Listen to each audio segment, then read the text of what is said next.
à toutes et à tous et bienvenue sur le plateau du débrief. Ravi de vous retrouver comme chaque mercredi avec toute l'équipe et avec nos invités pour commenter avec vous les temps forts de l'actualité nationale. Et l'actualité aujourd'hui, c'est ce sommet africain tenu en marge de la COP22 à l'initiative du roi Mohamed VI et qui s'est tenu aujourd'hui à Marrakech. Ce sommet qui réunit une cinquantaine d'États du continent africain et qui est une nouvelle illustration de l'engagement du Maroc en Afrique se veut résolument tourné vers l'action. Dans la première partie de cette émission, nous reviendrons sur ce sommet, sur les thématiques qui ont été abordées, mais également sur son impact, notamment diplomatique. Et puis dans une deuxième partie, juste après la pause, nous reviendrons sur la tournée africaine du roi qui s'est achevée il y a quelques jours pour en faire un premier bilan. Et pour évoquer tous ces sujets avec nous ce soir, nous recevons sur le plateau Monsieur Rachid Ben Labbah. Bonsoir, merci d'être avec nous. Vous êtes professeur-chercheur à l'Institut des études africaines. À vos côtés, Monsieur Aziz Saïdi. Bonsoir, merci d'être avec nous. Vous êtes le rédacteur en chef de la Tribune Afrique. Et enfin, avec nous sur le plateau également, Monsieur Miloud Loukili. Vous êtes professeur à la faculté de droit de l'Université Mohamed V à Rabat. Merci d'être avec nous. Alors, messieurs, ce sommet s'est tenu aujourd'hui à Marrakech à l'initiative du roi Mohamed VI. Est-ce que ce sommet qui place l'Afrique au cœur des décisions dans un événement aussi important que celui-là peut être un tournant pour le continent, en ce qu'il apporte une voix unie du continent africain dans un événement international comme celui-là? Monsieur Saïdi. Absolument. On peut parler d'un véritable coup de maître qui est réussi, notamment parce que, au-delà de l'aspect de la question climatique, qui est centrale certes, mais on le voit, c'est d'abord l'expression d'un leadership marocain qui s'exprime.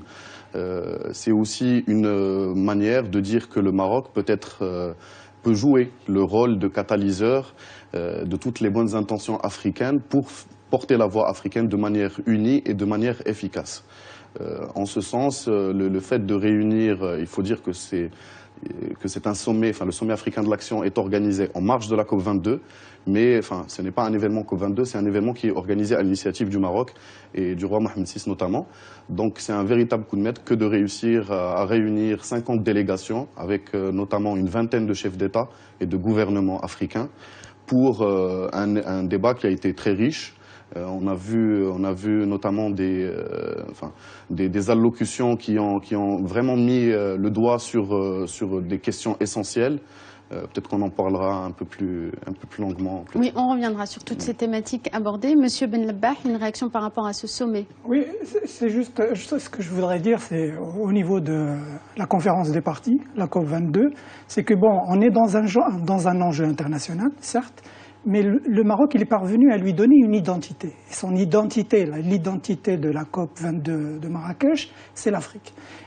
Et du coup, quelque part, ça nous relie à un moment historique très important dans l'histoire contemporaine du Maroc, celui de 1961, avec la conférence de Casablanca. Oui. Et du coup, il y a une jonction. Et c'est là où ça devient très important. C'est-à-dire, quelque part, le Maroc, il est en train de récupérer son leadership panafricain et en même temps de montrer la voie.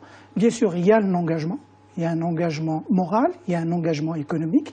Et aujourd'hui, le Maroc, il veut s'engager au niveau du paradigme environnemental. Monsieur Loukili. Moi, je me situe dans le droit fil de la réflexion de mon collègue. Tout à l'heure, quand j'ai suivi les travaux du premier sommet, d'ailleurs, il faut le dire, c'est le premier sommet africain consacré au climat, eh bien, j'ai pensé automatiquement à 1960. Il y a eu le sommet de Casablanca, le sommet de la libération politique, avec les vétérans, feu Mohamed V, feu Hassan II, Jamal Abdel Nasser, Nkrumah, Sékou Touré, etc. Et puis, il y a le sommet aujourd'hui de Marrakech pour la libération économique et également pour pour un développement humain, un développement durable, respectueux de l'écologie, de l'environnement. J'estime que c'est une confirmation, c'est la confirmation la plus éclatante de la vocation naturelle africaine du Maroc. Encore une fois, l'arbre marocain retrouve ses racines africaines. Une vocation que le roi, d'ailleurs, a mentionnée en plusieurs points de son discours, mais s'il fallait citer une phrase, on citera celle-là. Donc, dans l'allocution qu'a prononcée le roi Mohamed VI tout à l'heure, il a dit « Mon pays entreprendra toutes les actions nécessaires et ne ménagera aucun effort afin de faire entendre la voix de l'Afrique dans les négociations formelles ainsi que dans la mise en œuvre de l'agenda global pour l'action climatique. » Vous savez, juste pour rebondir sur ça, quand on prend les deux discours, parce qu'en 2 jours... oui, il y a eu une allocation effectivement mardi. Oui, 2 discours. Alors, quand on essaye juste de voir les éléments de langage qui supportent l'architecture des 2 discours, on retrouve à la fois, il y a un élément personnel qui est relatif à la trajectoire elle-même du roi. Il ne faut pas oublier qu'il a mené la délégation du sommet de Rio en 1992. Donc du coup, on est dans une continuité, il y a une histoire, il y a une trajectoire personnelle. C'est très important pour la légitimité d'un roi et du pays de pouvoir mener ce qu'on pourrait appeler le leadership vert. C'est important. Et en plus, il ne faut pas oublier, moi j'ai retenu au moins 3 éléments importants. 3 éléments de langage dans les 2 discours. Et on insiste énormément sur la responsabilité intergénérationnelle, c'est-à-dire penser à ceux qui vont venir après, donc la jeunesse et les générations futures, insister sur le fait que la colonisation, c'est fini. Il faut être dans une approche de partenariat. Oui, qui a été rappelé par le roi lors de ses précédents discours à Abidjan, à Dakar encore récemment. À 2 reprises. Et surtout, à l'échelle du continent, il a insisté au moins 3 fois sur l'idée de communauté de destin. C'est-à-dire que finalement, aucun pays dans le continent ne s'en sortira tout seul. Donc il faut absolument être solidaire et mutualiser les efforts, donc l'insistance. Et il ne faut pas oublier que le sommet africain de l'action s'est terminé sur une déclaration commune. On peut revenir sur les différentes propositions de la déclaration. Monsieur Loukili ? Oui, moi, en suivant le sommet et surtout l'allocution royale, j'ai constaté que Sa Majesté a plaidé pour un New Deal intra-africain, afin d'éviter que l'Afrique ne soit la damnée du climat. Frantz Fanon disait les damnés de la terre, on a peur, on craint justement qu'il y ait un nouveau partage, un accord de Berlin du 19e siècle qui consistait à laisser l'Afrique sur la touche. Alors je vous interromps juste une seconde pour reciter de nouveau le roi aujourd'hui. Effectivement, c'est un véritable cri d'alarme qui a été lancé pour souligner les conséquences que paye l'Afrique en matière de changement climatique. Voici ce qu'il a dit aujourd'hui. L'Afrique paie un lourd tribut dans l'équation climat et représente sans aucun doute le continent le plus pénalisé. En effet, la hausse des températures, le dérèglement des saisons, les sécheresses à répétition appauvrissent la biodiversité de notre continent, détruisent ses écosystèmes et hypothèquent son progrès, sa sécurité et sa stabilité.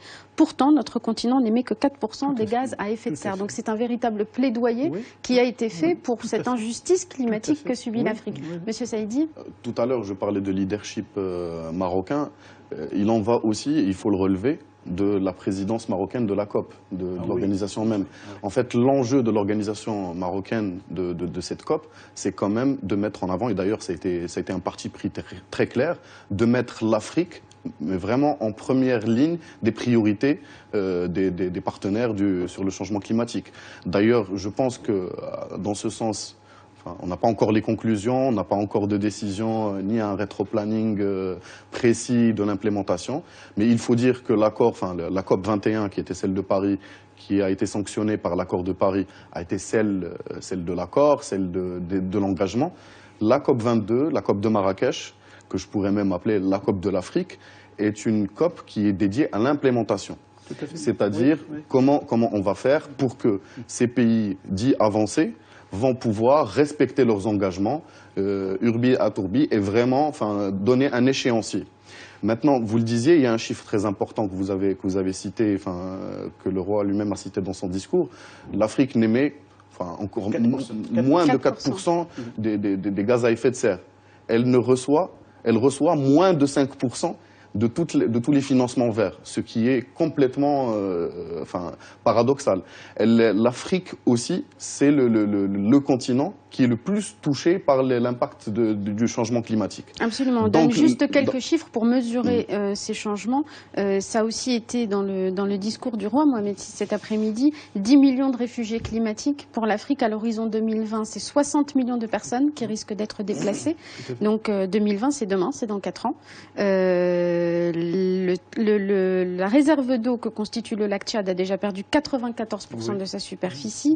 4 millions d'hectares de forêt continuent de disparaître chaque année. 4 millions d'hectares de forêt. L'agriculture, qui emploie 60% de la main-d'œuvre africaine, risque d'être fortement perturbée et par conséquent la sécurité alimentaire aussi. Donc on voit que les menaces, c'est un faible mot pour parler de l'impact du changement sur l'Afrique. Absolument, absolument. Et donc le pari marocain de faire de l'Afrique, de mettre l'Afrique au cœur des enjeux de cette COP, il est d'ores et déjà réussi à travers, bien sûr, ce sommet africain de l'action, mais aussi à travers une autre conférence qui a lieu en ce moment même, qui est celle de l'Afrique et le climat. Organisée par l'ONU. Celle-là est organisée par l'ONU, elle sera ouverte à d'autres pays, mais justement, on a réussi à mettre l'Afrique en tête de l'agenda de la COP. C'était le bon timing. Oui, c'était vraiment le bon timing. Monsieur Lokili. Oui, et il est une mise en garde qui a été lancée tout à l'heure par le souverain à l'occasion de ce sommet, le premier sommet africain, c'est celle qui consiste à dire que la conférence de Marrakech, qui est une conférence historique, plusieurs délégués d'ailleurs, plusieurs chefs d'État africains l'ont dit, eh bien cette conférence, elle va marquer une césure avec les autres COP. C'est une nouvelle génération de COP qui vont s'annoncer à partir de Marrakech, qui vont s'annoncer à l'horizon. Et ces COP Une nouvelle génération en ce que la Voix du Sud est pour la première fois portée à ce niveau. La Voix du Sud et surtout l'opérationnalisation des engagements. C'est fini. Les beaux discours, les engagements sont très généreux, c'est bien tout ça, mais encore faut-il opérationnaliser, passer à l'action. Et l'Afrique a besoin, bien entendu, parce que l'Afrique maintenant c'est l'avenir. L'Afrique est en plein essor, pleine expansion. Et sa jeunesse, elle est très importante. Elle voit le monde avec beaucoup d'ambition. Il faudrait répondre à ces ambitions légitimes de la part de ces jeunes.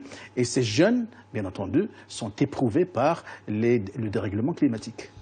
Monsieur Melba. Oui, c'est juste pour revenir à la déclaration commune de l'Afrique. On a vu, il y a eu le discours royal. Plusieurs chefs d'État ont pris la parole, dans celui du Libéria, il y a le président du Sénégal, de la République française, le président ivoirien, oui, le représentant de l'Arabie Saoudite et d'autres. La BAD aussi. Alors, ce qui est intéressant au niveau de la charte, bon, après, on a lu bien sûr le contenu de la déclaration. On insiste énormément sur le fait qu'il y a l'importance du financement. Du soutien financier. Bien sûr, des mécanismes à mettre en place et des priorités. C'était important. Et donc, du coup, on a demandé au roi Mohamed VI et au président de l'Union africaine de co-présider justement, de mettre en œuvre, de pouvoir aider pour mettre en œuvre les éléments de cette charte. Alors bien sûr, après il faudra voir à un niveau pratique, quand on prend le Maroc, il est en train de développer une réelle politique environnementale. C'est-à-dire, il y a une sorte d'écosystème. Je vous donnerai juste quelques détails pour comprendre. Aujourd'hui, on parle beaucoup de sécurité. Les Allemands, ils préfèrent le terme de sécurité collective. On parlerait plutôt de juste le paradigme de la sécurité environnementale. Et à l'intérieur, on va trouver qu'il y a des éléments. Il y a la sécurité alimentaire. On voit par exemple que le Maroc, il a une structure, il a des mécanismes. Il y a le fonds Mohamed VI pour le développement durable. Et puis, vous avez bien sûr toutes les actions de l'ECP qui sont effectuées au niveau de la sécurité alimentaire, donc dans le domaine agricole via le fonds Et puis après, on a bien sûr, il faudra voir au niveau, le Maroc, il est en train de développer des capacités dans la gestion de l'eau et l'eau usée. Et on va voir l'ONE plus tard. Donc, il y a des piliers. On a des mécanismes. On a créé un écosystème. Qui peut être dupliqué. Exactement. C'est-à-dire, c'est ça quand on parle de compétences. Je crois que, et puis pour moi, l'outil essentiel, ça va être la médiation environnementale. C'est-à-dire que plus tard, le Maroc, il peut jouer le rôle de relais et de médiateur pour le continent en relation avec les organisations internationales, la communauté internationale. Je crois que la COP 22 de Marrakech, elle nous a au moins montré une petite chose, c'est que le Maroc, il a passé un cap. On était beaucoup plus dans une approche de l'Afrique bilatérale. Maintenant, on s'installe dans une approche multilatérale. Le roi, il a annoncé le retour à l'Union africaine, c'est important, il l'avait mentionné. Extrêmement important, c'est dire que finalement le Maroc aujourd'hui, il a besoin de structures continentales, de structures régionales. L'humain n'existe pas. Paralysé. Donc du coup, il était isolé, le Maroc, il bougeait tout seul grâce bien sûr à la diplomatie royale, donc la diplomatie économique. Maintenant, il va intégrer l'Union africaine et à travers bien sûr les commissions au sein de l'Union africaine, je crois qu'il va déployer une véritable politique de médiation à l'échelle continentale et internationale. Alors, on y reviendra dans un instant aussi à l'Union africaine. Pour revenir à l'agenda africain de la COP, la présidence marocaine est notamment motivée par l'impératif de mettre en place l'accord de Paris et notamment ce financement, de trouver les 100 milliards de dollars nécessaires d'ici 2020. Est-ce que aujourd'hui le Maroc est bien parti avec cet appel lancé pour tout le continent africain aujourd'hui pour mettre en place ces volets opérationnels, notamment sur le plan financier? Parce que le roi a beaucoup insisté sur l'aspect financier. Juste un extrait encore de son discours. Les priorités chez les pays industrialisés dits avancés ne sont pas les mêmes que pour les pays en développement. Tout aussi important est l'écart qui les sépare en termes de moyens. S'il est normal que chaque partie défende ses intérêts, les décisions prises et imposées ne sont pas en revanche toujours à la portée de tous les pays. D'où le nécessaire soutien financier. Monsieur Saïdi. Absolument. Comme le disait Simile tout à l'heure, on a beau faire de beaux discours, faire les engagements qu'on veut, s'il n'y a pas un échéancier sonnant et trébuchant, ça ne sert absolument à rien. Et encore une fois, j'abonde aussi dans le sens où la COP 22, la COP de Marrakech, est une COP de rupture. On ne pourra plus refaire des COP comme avant, pour deux raisons simples. Avant, le Sud, et notamment l'Afrique, soit subissaient ces réunions où on était là en train de palabrer, soit ils allaient au clash, comme ça s'est passé dans la COP de Copenhague où la délégation africaine a menacé de se retirer. Mais là, pour le coup, le Sud et l'Afrique en tête ne sont ni dans le clash, ni dans le fait de subir. Ni dans l'attentisme, en fait. On est vraiment dans l'action, d'où le nom du sommet, justement. On est complètement dans l'action, on est dans un aspect complètement pragmatique.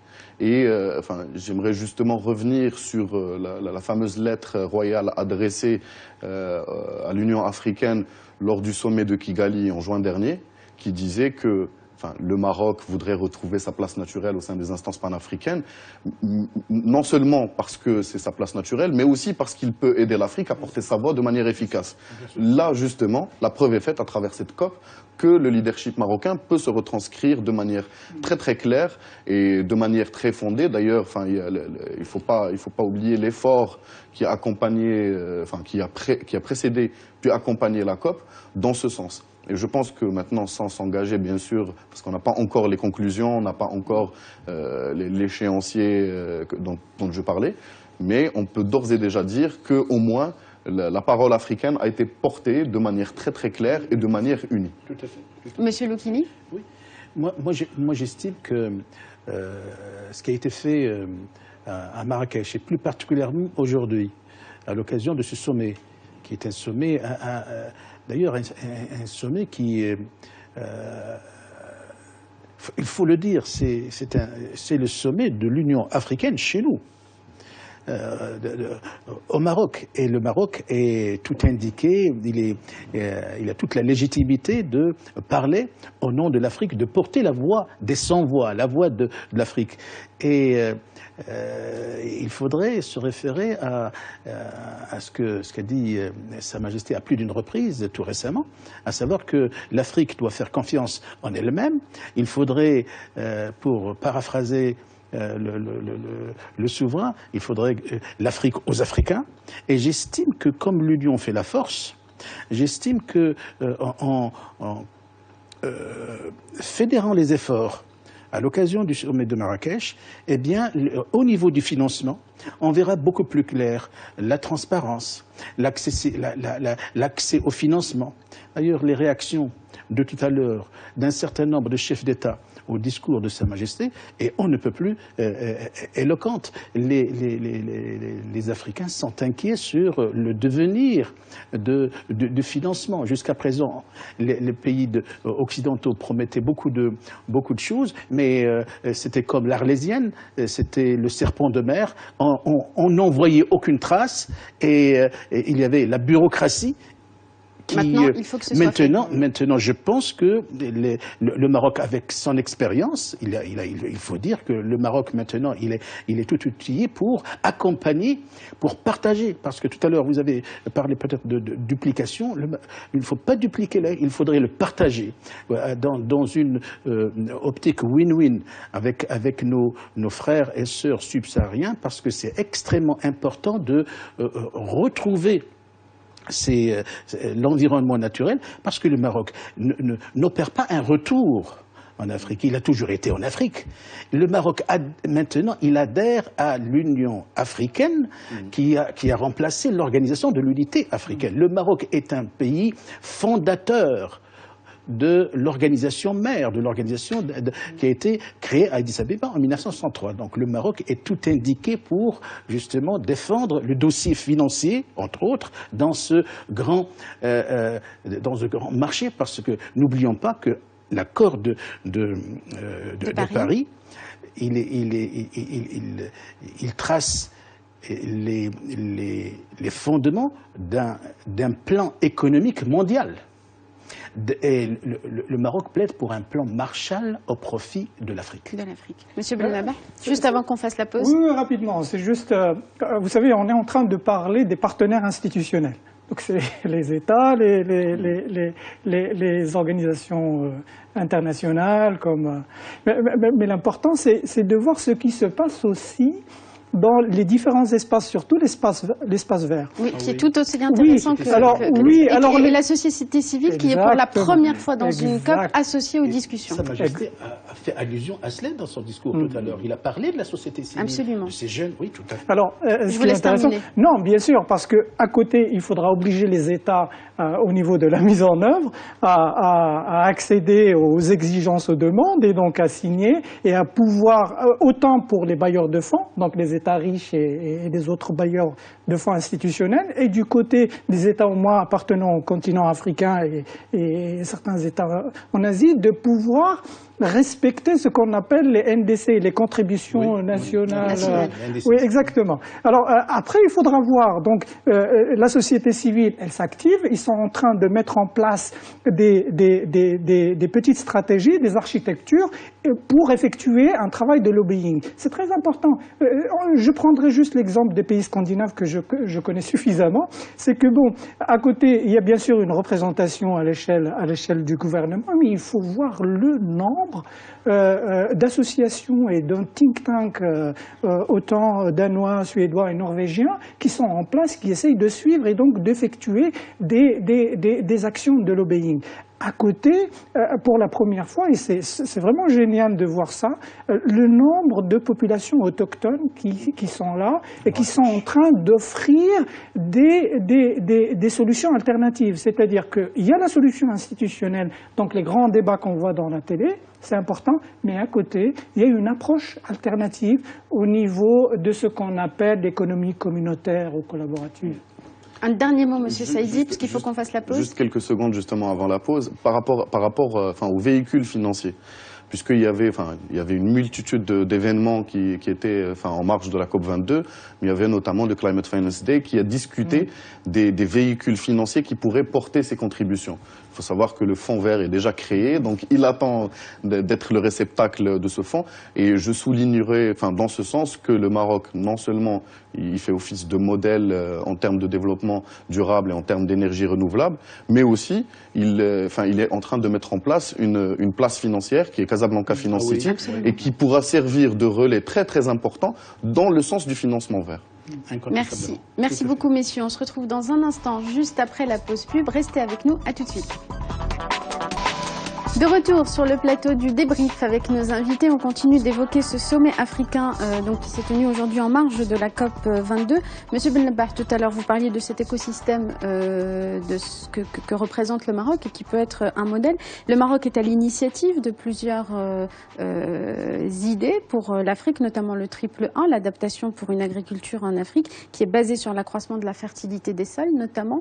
Est-ce que ce sommet au sein de la COP est aussi l'occasion pour le Maroc de montrer qu'il est une force de proposition et de montrer la pertinence de ces initiatives? Monsieur Saïdi? Absolument, on parlait tout à l'heure de leadership qui est en train de se confirmer et justement ce leadership, il doit avoir des véhicules.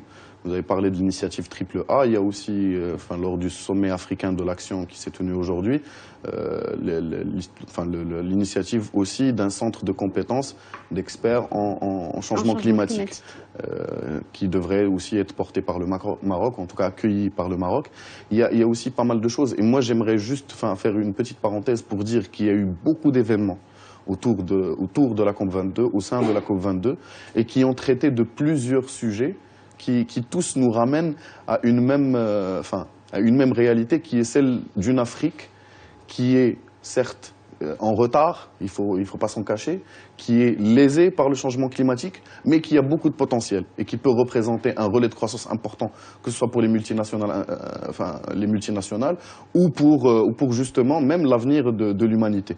Et dans ce sens, on peut parler de tourisme, de smart tourisme, on peut parler d'agriculture, on peut parler de finances, on peut parler même de société civile.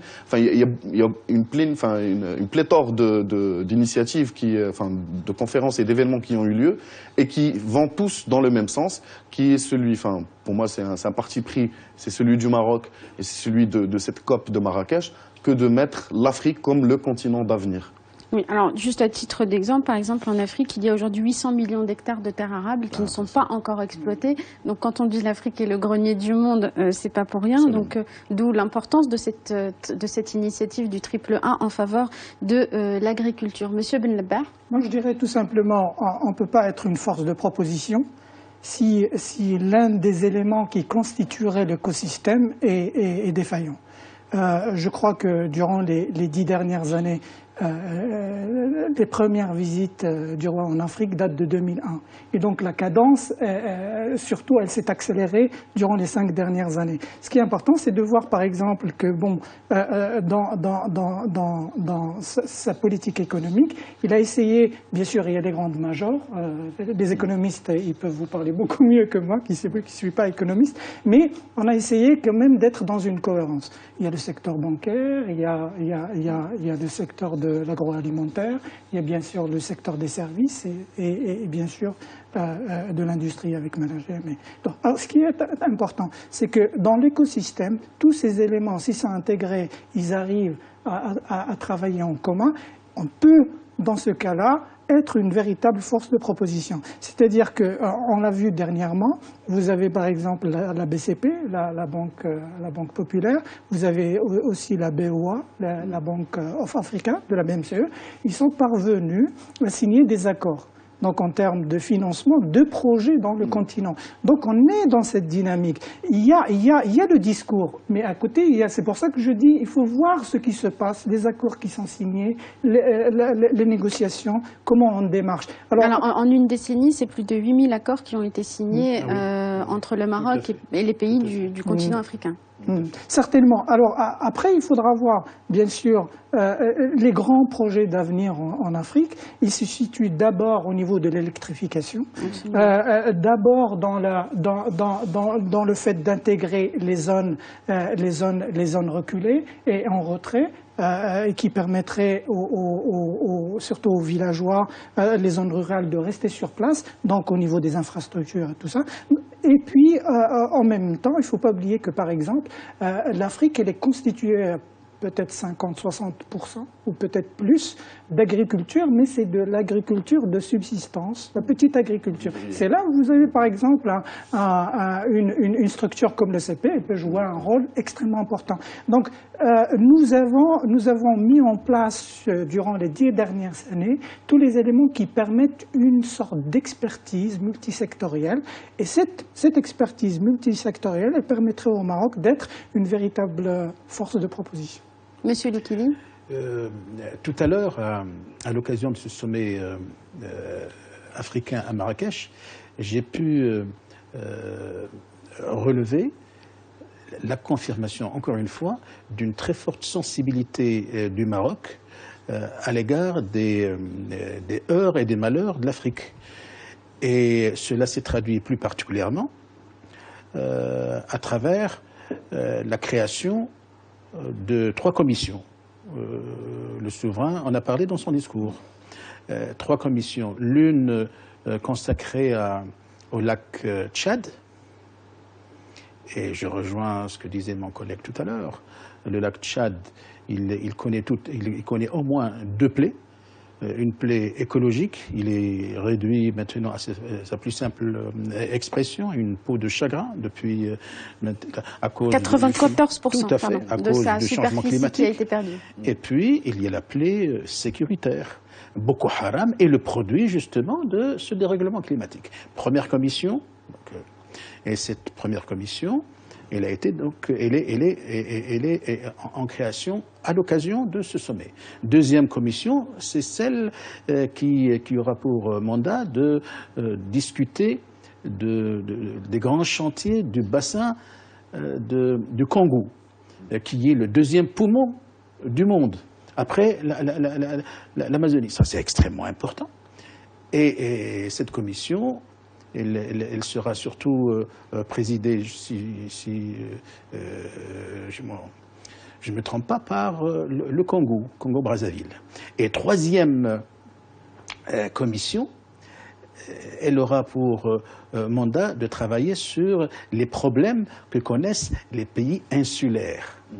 Et vous voyez, donc le Maroc est très sensible à tout ce qui touche l'Afrique ne peut pas laisser le Maroc indifférent. Et cette commission sera présidée par les Seychelles. C'est dire que le Maroc porte justement la voix des Africains, la voix de l'Afrique, en vue d'une justice climatique. Parce que l'Afrique, jusqu'à présent, elle a été laissée pour compte.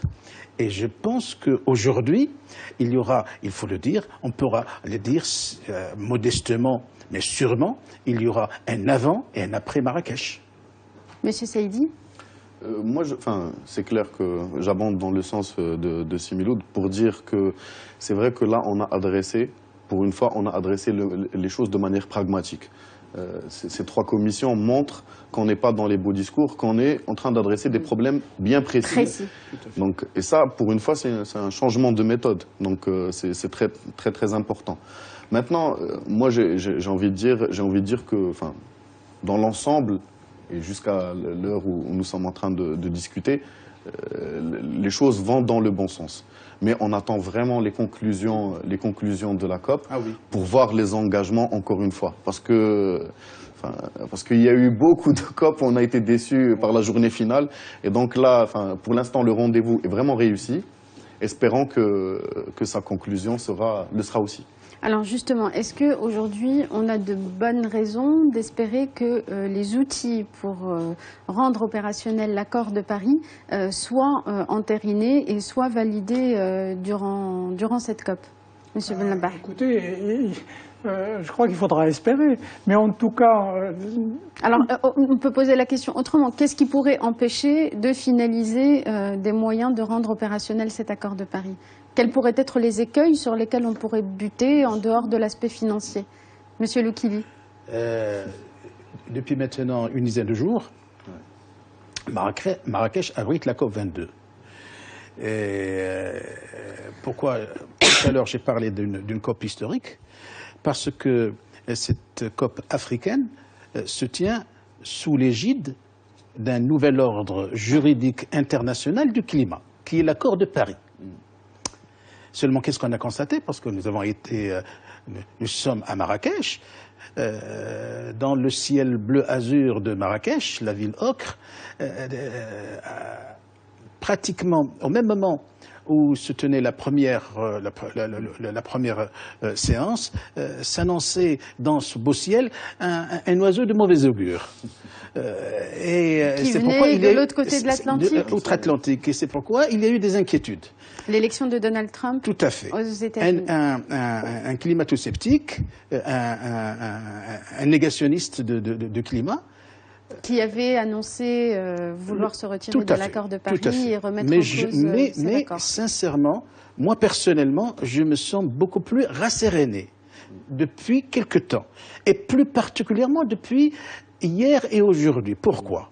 Parce que j'ai, tout d'abord, grâce au discours, il faudrait le dire, particulièrement édifiant de Monsieur le Président de la République française, Monsieur Hollande. Il a parlé de l'irréversibilité de l'accord de Paris. Et il a mis en garde implicitement le nouveau président américain.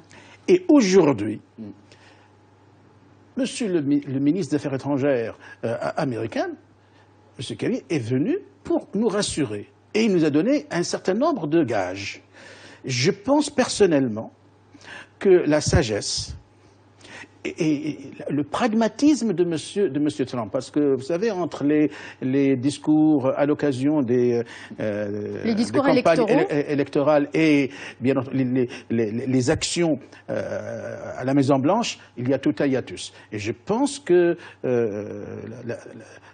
la raison gagnera au niveau des États-Unis d'Amérique pour ne pas toucher au paquet, parce que c'est extrêmement important.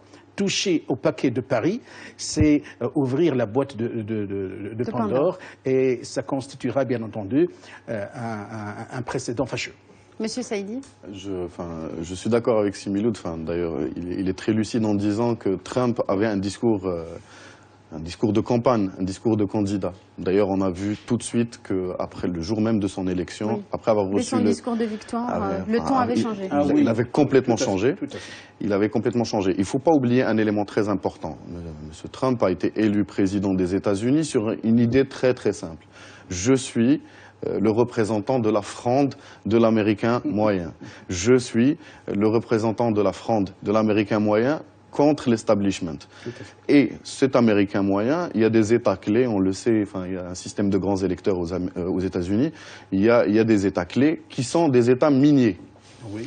Et ces États miniers, ils sont en train d'être touchés de plein fouet par la crise économique, par les effets à retardement de la crise économique, mais aussi par la réorientation stratégique de l'administration Obama qui allait vers les énergies renouvelables et qui donc supposait des fermetures d'usines. Ce qu'on appelle la Rust Belt. Absolument. Donc il était tout à fait clair que le discours de candidat allait prendre cette occasion de gagner quelques voix pour d'ailleurs ça a été fructueux pour lui.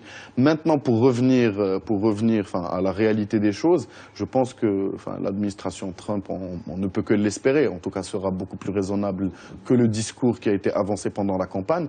Et plus que ça, le discours de Kerry aujourd'hui a été rassurant dans ce sens. Et moi j'irais même plus loin.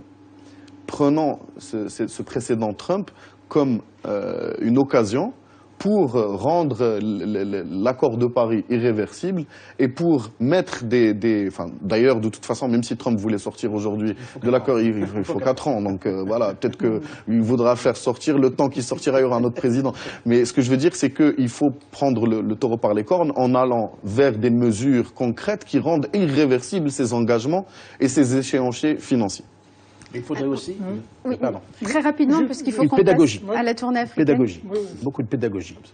Il faudrait beaucoup de pédagogie, parce qu'il faudrait aussi, peut-être, de la part surtout des Africains, il faudrait expliquer les enjeux que représente pour l'humanité tout entière et l'humanité africaine l'accord de Paris à ce nouveau venu à la Maison-Blanche, M. Trump. Un dernier mot sur ce sujet. Rapidement, c'est-à-dire pour revenir à M. Donald Trump, Donald Trump, c'est une administration. Il faudra voir son équipe et donc bien sûr faire une étude sur les différents acteurs qui vont faire la nouvelle politique du nouveau président. Il ne faut pas oublier que on est en rupture, on est en train de passer d'un paradigme à l'autre. On passe au paradigme environnemental.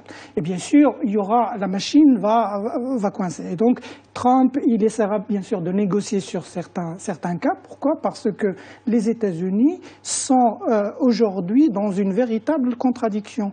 Ils sont en train de vivre un boom pétrolier et en même temps schiste. Donc, et en même temps, il faut sortir. On est dans le fossile. Exactement. Donc du coup, ils sont en train quelque part de négocier ce passage. Et moi, je n'ai réellement pas de grands soucis à faire là-dessus. Bien sûr, ils voudront négocier sur certaines clauses, mais je crois que le passage du paradigme au paradigme environnemental, et je crois que les Américains, ils ne voudront pas sortir de l'histoire, tout simplement. Voilà. Alors, surtout quand l'Afrique est en train d'y entrer. Alors, on passe au deuxième volet qu'on voulait aborder ce soir, qui est lié d'une certaine manière à ce sommet africain. Quelques jours avant la tenue de ce sommet, le roi est rentré d'une tournée qu'il a menée en Afrique de l'Ouest et ensuite au Sénégal, un pays qu'il a visité 8 fois depuis son accession au trône. Alors, est-ce que on peut parler aujourd'hui d'un redéploiement diplomatique fort en Afrique, et comment on peut aussi interpréter, Monsieur Benlebach, vous êtes un connaisseur du continent africain, cette orientation aussi vers les pays d'Afrique de l'Est qui sont éloignés de nous géographiquement, linguistiquement, historiquement. Est-ce qu'il y a un redéploiement réel aujourd'hui sur ce continent africain? Je voudrais juste dire rapidement que quelque part, on est en train de dépasser un blocage psychologique. Vous savez que la question du Sahara nous a toujours empêchés de nous projeter dans le continent, surtout dans le monde anglophone, l'Afrique de l'Est et l'Afrique australe. Donc c'était un déterminant clé de la diplomatie africaine du Maroc. Je crois que depuis au moins 3 ans, on est dans le dépassement de ce blocage psychologique.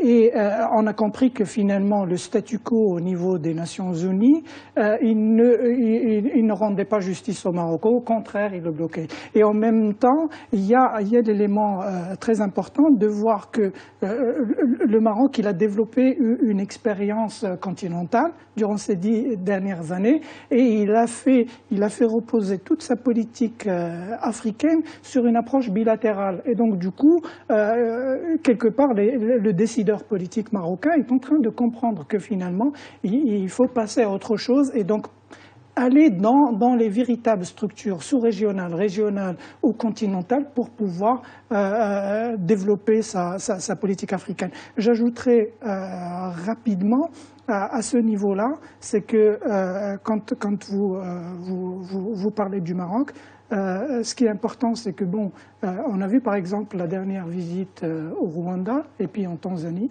Donc l'important, c'est que bien sûr le Rwanda et la Tanzanie, ils reconnaissent le Front Polisario, mais en même temps, on voit que finalement, il y a beaucoup plus de facilité de négocier et de pouvoir aller de l'avant et voir plus tard les possibilités d'intervenir à l'échelle des instruments de l'Union africaine pour pouvoir défendre le droit du Maroc. Il ne faut pas oublier que Vous savez, en 84, le Maroc, c'est juste un élément un peu, je crois que c'est un pur hasard. En 82 déjà, et donc en 84, il est sorti de l'Union africaine, mais dans le discours du défunt roi Hassan II, il avait dit on quitte juste, on va revenir. Il insistait sur ça, c'est qu'il y aura le retour. C'est aujourd'hui qu'on revient. Quand on est parti, 28 pays étaient contre le Maroc, c'est pour ça qu'il est parti. Aujourd'hui, il y a la mention de 28 pays encore pour le retour. Donc c'est juste ce parallèle très, très, très intéressant. Monsieur Saïdi ? En tout cas, je pense que tout le monde s'accorde à dire que la politique de la chaise vide ne nous a pas réussi. Et on commençait à le sentir de plus en plus, notamment en 2009, avec la présidence de la Commission de l'Union africaine, présidée par Madame Zouma, qui commençait à faire valoir des initiatives contre l'intégrité territoriale. De manière très très claire, l'Union africaine est la seule instance internationale qui reconnaît la pseudo-raste. Il y a une position de principe de se dire on ne peut pas siéger à côté d'un pseudo-État. Et puis il y a le pragmatisme politique qui dit il faut le combattre de l'intérieur. Je pense qu'on l'a compris, on a changé de paradigme. On était dans le bilatéral avec l'Afrique de l'Ouest et ça nous a bien réussi puisque c'était une relation win-win, c'était certes diplomatique, c'était aussi économique, c'était culturel, c'était culturel. Mais c'est pas forcément la fin des relations bilatérales. Non, lors de cette tournée, il y a eu beaucoup d'accords signés. Il y en a eu 19 au Rwanda, il y en a eu 22 en Tanzanie. Le bilatéral est nécessaire, c'est une première couche. Maintenant, le multilatéral, c'est une couche qui vient en appoint. Moi, ce que je voulais dire, c'est juste que, justement, pendant une décennie, on a bien développé les relations avec l'Afrique de l'Ouest. Et là, on le voit, on va vers l'Afrique de l'Est, et notamment donc, avec le Rwanda et la Tanzanie, et donc bientôt l'Éthiopie. Il faut dire, justement, que, dans ce sens, le Maroc a changé de paradigme. Il a changé même son dispositif diplomatique, puisque, oui, on le sait, on a changé 80% de nos ambassadeurs sur le continent, et aujourd'hui on a une trentaine d'ambassades sur le continent africain. Absolument, donc il y a eu plus d'ambassadeurs, plus de pays couverts, mais aussi il y a eu des éléments clés, des éléments de lecture clés dans ces nominations. Le fait que l'ancien directeur des affaires africaines au ministère des Affaires étrangères devienne ambassadeur du Maroc au Nigeria, ça montre le poids qu'a le Nigeria. Le fait dont le roi a reçu le président, d'ailleurs, aujourd'hui même. Il a reçu Mohamedou Buhari aujourd'hui dans le cadre du sommet. Absolument. Donc, ce que je disais, c'est qu'il y a un vrai changement de paradigme. Et puis, le Maroc n'est plus... moi, la politique de la chaise vide, ce qu'elle nous a coûté, c'est que justement, on le voit par exemple avec le Rwanda ou avec des pays similaires, c'est des gens qui ont une position qui reconnaît la pseudo-raste, mais parce qu'ils n'ont jamais eu d'arguments contradictoires. Parce que, nous, il y avait une position de principe, du moment que vous reconnaissez la race, on ne peut plus parler. Je pense que le pragmatisme diplomatique fait que il faut aller voir même ceux qui sont contre nos idées pour faire valoir les arguments. Et on voit que les choses peuvent évoluer très très rapidement, que ce soit pour les pays nordiques dans un autre registre, mais aussi pour les pays africains qui jusqu'à... Avoir un plaidoyer. Avoir un vrai plaidoyer. Monsieur Loukili, je suis désolée, il nous reste très très peu de temps. Vous avez 10 secondes pour le mot de la fin. Non, à la question que vous avez posée, la réponse est on ne peut plus claire, c'est le sommet africain d'aujourd'hui. La présence du Nigeria, la présence et d'une vingtaine de chefs d'État du Zimbabwe, la présence de l'Algérie. Oui. Monsieur Amamra était là. Ça veut dire quoi? Ça veut dire que le Maroc est maintenant, il a retrouvé sa place légitime. Et puis, je voudrais également faire un clin d'œil, 10 secondes. Un clin d'œil également au revirement spectaculaire sur le plan diplomatique et sur le plan du discours de monsieur le secrétaire général sortant des Nations Unies, monsieur Ban Ki-moon, qui n'a pas tari d'éloge sur Sa Majesté, sur le peuple marocain. Donc, c'est dire que la diplomatie marocaine est en marche, est en ordre de marche, et l'Afrique est le terrain par excellence de l'activisme diplomatique à venir de notre pays. Merci beaucoup, messieurs, pour tous ces éclairages. Je suis désolée, monsieur Benlabeur, qu'on arrive à la fin. Merci beaucoup à toutes et à tous de nous avoir suivis. Restez sur Médien TV dans un instant, la suite des programmes. Et quant à nous, on se retrouve lundi pour un nouveau débrief. Très bonne soirée à tous.